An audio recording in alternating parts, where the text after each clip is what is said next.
Your service to another person is a powerful display of the uniqueness of the gospel and therefore Christianity. Serving others with our God-given gifts is an act of faith that strengthens faith. Even in a ministry, whether that's ministry to God and worship like many have done today, or ministry to one another like many of you will do here in the next hour, or ministry to the world like we all do in our evangelism and our service and missions, serving plays a role, a major role in our faith development. Serving others with our God-given gifts is an act of faith that strengthens faith. Serving others with our God-given gifts is an act of faith that strengthens faith. And I want to show you 3 things from Romans 1, 11 through 2 about this today. This is a seminal text on the service and gifts in the church, and it's actually the first time that it's even mentioned in the New Testament. So let's take a quick look here at Romans 1:11. I want to show you 3 things. The first thing I want to show you is Romans 1:11. For I want very much to see you, says Paul, so that I may impart to you some spiritual gift in order to strengthen you.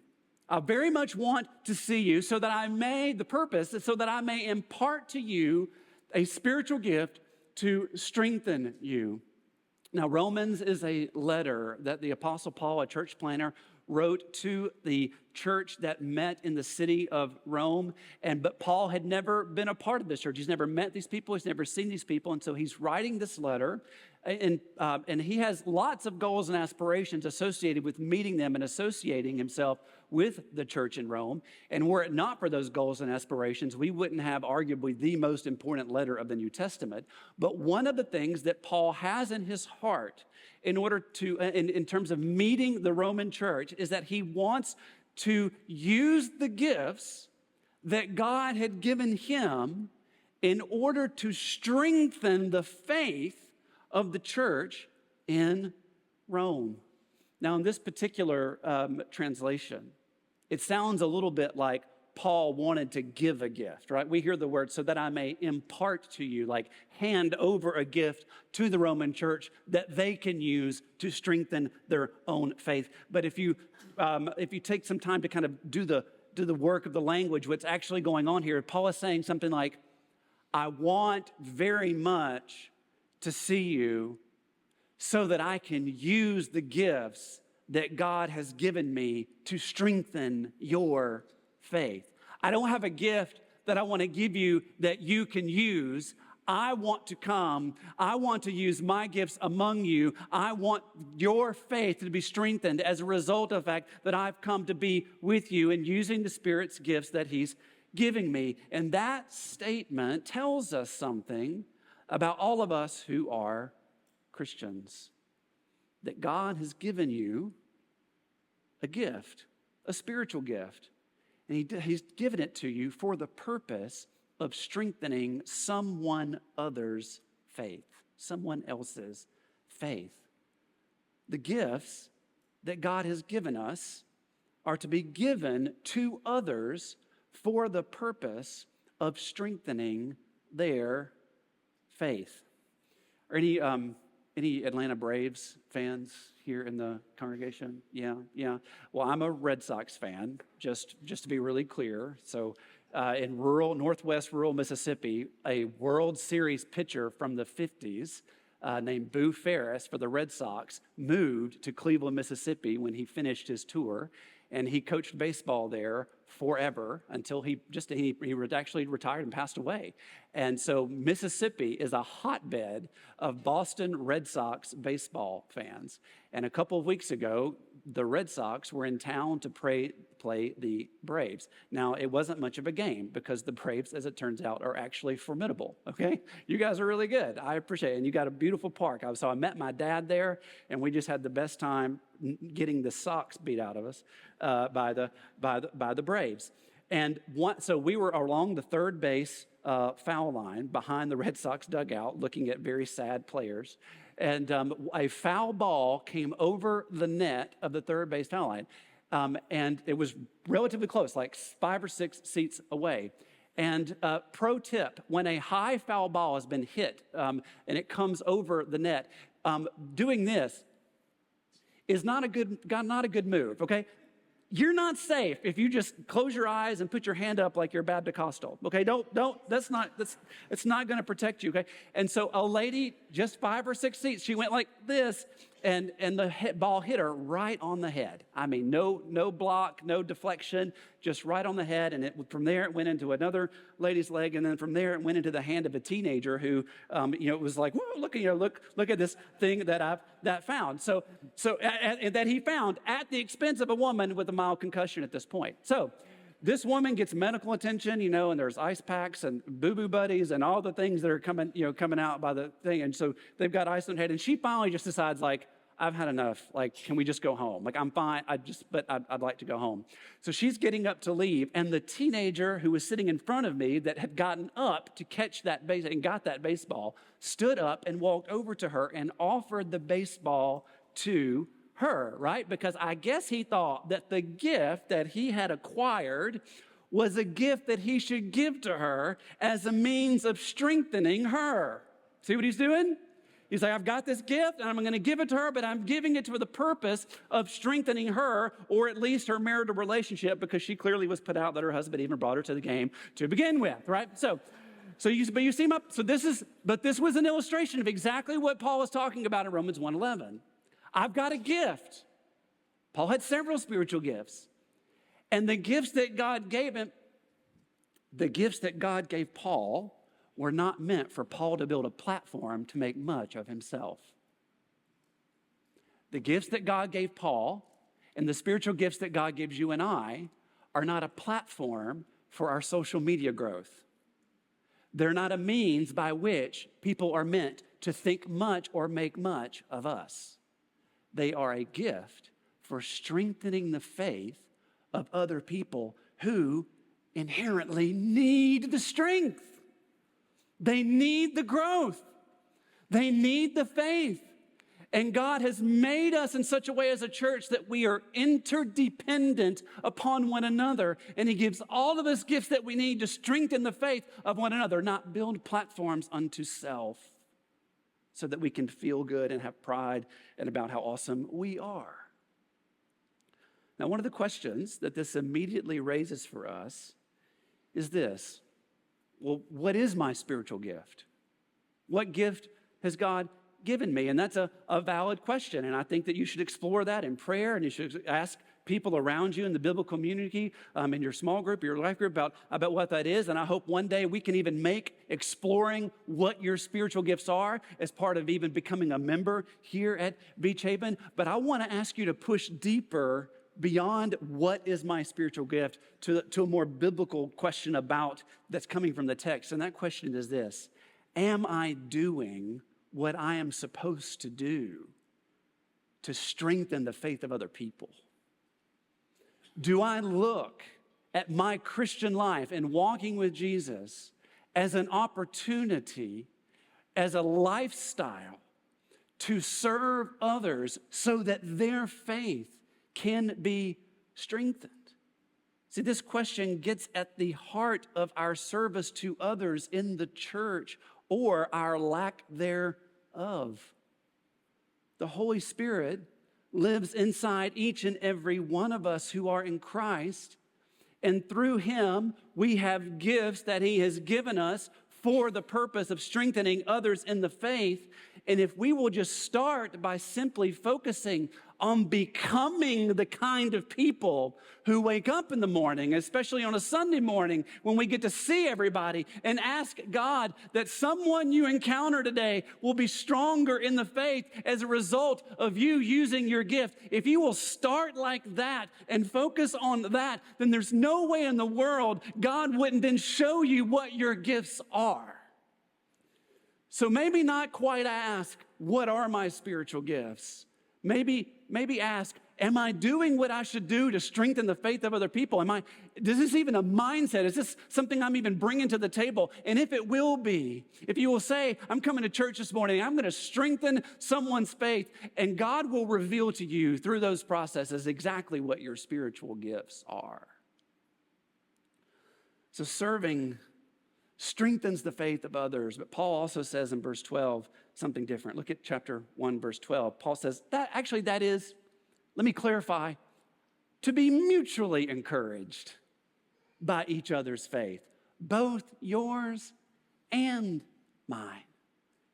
That is to say, Paul says, I'm coming and I'm bringing a spiritual gift or two or three, and I want to strengthen your faith.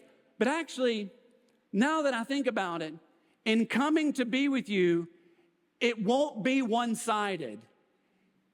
Not only will your faith be strengthened by me coming, but mine's going to be strengthened as well through this act of service. So I know we have a lot of Braves fans. I'm assuming we also have a lot of Chick-fil-A fans. It's like we live in Georgia or something. I don't know. Like it's kind of weird. But if you've ever been to Chick-fil-A and you've told an employee thank you when they handed you your food, what did they say back to you? My pleasure. That's right. Why did they do that? What does that mean? It means that you should not take their service to you as something that they're only doing out of duty or because it's just their job, right? They want you to know that they delight in serving you, that they benefit, that they are strengthened in their service of you as well. My pleasure, that phrase is the most succinct way to say, I'm not being totally selfless when I serve you. I enjoy serving you. I enjoy what I'm doing. It is a pleasure to bring this food to you. Mr. Tim's, Rob T, which is what it says in my app. The experience that you have when you get a spicy chicken deluxe, and I don't know whose order that is. Maybe it's mine, maybe it's not. But when you do that and I bring it to you, it's not just delightful for you. It is delightful for me. It is mutually encouraging, and therefore it is my pleasure. And this is what Paul is saying that we need to understand about using our spiritual gifts and serving other people. When we use them to strengthen the faith of others, our faith is strengthened as well. You see that? It's our pleasure to serve with our gifts because we personally benefit in our faith development. As God uses us to help others grow in the faith, we are growing in our faith. You should spend some time talking to Squeaky. And if you don't know who Squeaky is, you will figure it out really quick. But Squeaky's been teaching the Gospel Project to our children for a long time. And one of the reasons that Squeaky does it is because he learned so much about Jesus by learning how to teach the Gospel Project. His faith is being strengthened. So in 2 short verses, Paul has given us 2 powerful reasons to serve. Serving strengthens someone else's faith, and serving strengthens our faith. We've all received at least one spiritual gift that both organically or organizationally or both, we are to use that gift to strengthen someone else's faith. And when we do that, our faith is strengthened. But there's a little bit more to this. Paul's 2 stated reasons for serving are rooted in a far more powerful reason to serve. And that reason is that serving others reflects the work of Jesus on our behalf. Serving reflects the gospel. Serving is a tangible, visible expression of who Jesus is and what he has done. Look at Mark 10:45. Jesus talking to his disciples, giving them a lecture about leadership because things were getting a little crazy.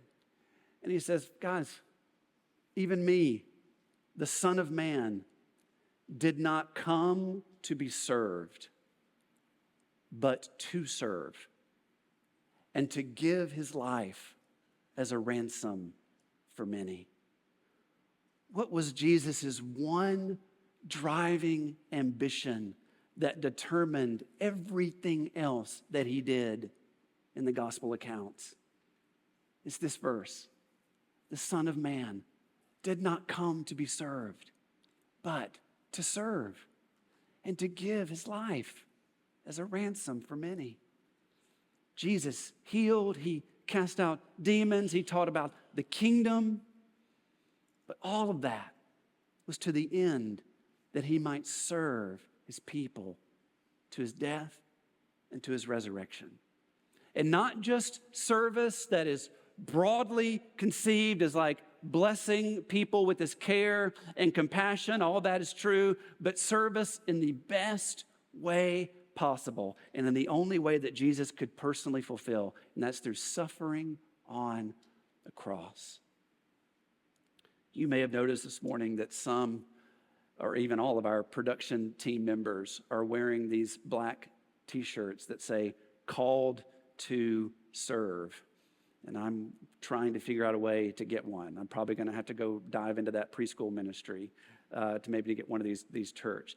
The folks that wear these and those that serve in so many other amazing ways that you probably don't even recognize, whether it's security or preschool or students, collegiate, leading a life group, whatever it is, they don't do these things only because they strengthen our faith when they do it, and only because it strengthens their faith when they do it. They ultimately do it because it preaches the good news of Jesus.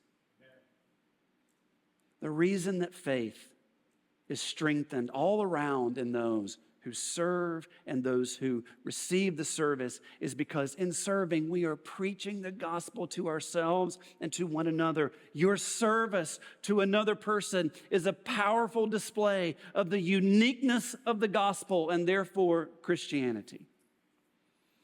All other religions have people serving God in order to earn God's approval. And hopefully, fingers crossed, be able to be in his presence, or at least in a better place. All other religions, that's the path. But in Christianity, the whole idea is flipped on its head. We do not please God in order to earn his approval. Jesus has come to us. He has come to us. And he has served us, and he has earned our way into the presence of God for us. That's good news. So when you and I serve, we don't serve out of appeasement. We don't serve hoping that God will somehow be pleased enough with what we're doing and like us more. We serve because he has accepted the life and death and the resurrection of Jesus on our behalf. And if we will trust in who Jesus is and what he's done, we're accepted. And because we're accepted on behalf of something God has done and not something that we have done, we gladly serve because it makes much of Jesus when we do.